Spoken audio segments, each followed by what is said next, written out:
Angkatan Udara Israel menggelar latihan untuk melakukan serangan jarak jauh. Latihan yang digelar di lepas pantai Israel pada Kamis 15 Agustus ini melibatkan salah satu pesawat pengisian bahan bakar Boeing 707 milik IAF dan beberapa jet tempur F-35I dan F-15. Dalam latihan itu terdapat simulasi penerbangan jarak jauh di dalam wilayah musuh sambil melakukan pengisian bahan bakar di udara dalam waktu yang singkat.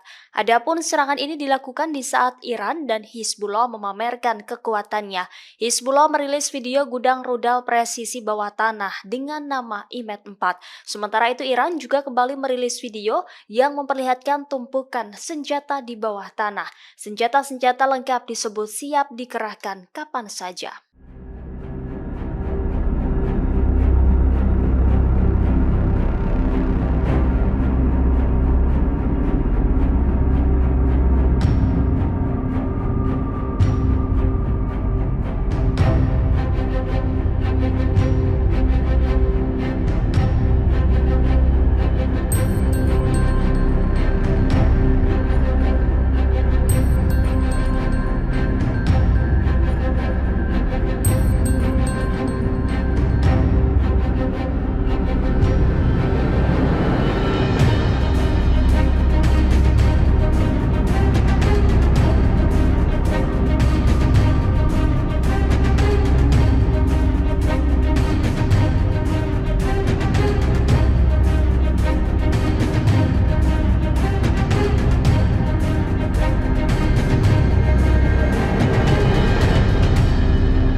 Download Tribun X sekarang, menghadirkan lokal menjadi Indonesia.